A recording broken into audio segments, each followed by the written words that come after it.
Welcome to part 1 of the Critical Thinker's Guide to Logical Fallacies. In today's episode, Moonbeam demonstrates how not to be duped by flawed arguments. Greetings to all who thirst for the cool crystal waters of critical thinking. I am Moonbeam. And I am Eric. What is this about crystal waters? Would you like me to fetch a bottle of Perrier? No, Eric.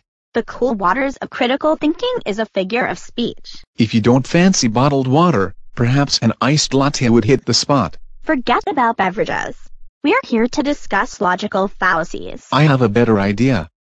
Let's talk about me taking you to the big dance this Friday. I may choose not to go to the dance, but even if I decide to go, I am not certain that I want to go with you.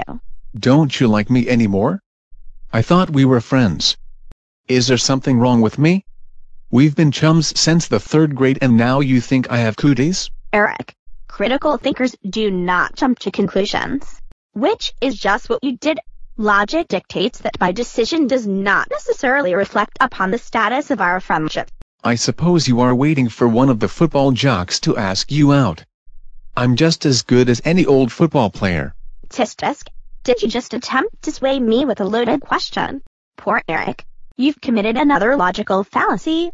What if Mr. Touchdown doesn't ask you out? What if I find another date? What if there are no more tickets for sale? You'll spend Saturday night alone. Oh, Eric, you've come to a faulty conclusion based upon inaccurate and irrelevant data. I do not think our friends Paul and Elder would be impressed by your flimsy logic. Did you hear? They have booked the Blue Shell Mystics. You will love their music. What a band. Focusing on the trivial is hardly befitting a true critical thinker. If you don't go to the dance with me, you will hate yourself later.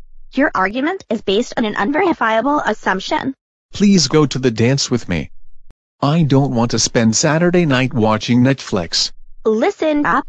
Your point is narrow and one-sided. You really need to brush up on your critical thinking skills. Please go to the dance with me. My delicate male ego will be shattered if you say no.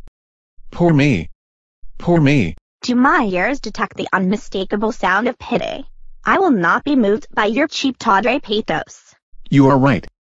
I bow to your superior critical thinking skills. Did I mention that my dad said we could drive his new Lamborghini to the dance?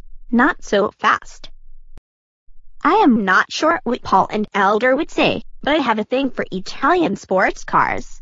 500 horsepower and a fully synced 9-speed shifter covers a multitude of critical thinking sins. Stay tuned.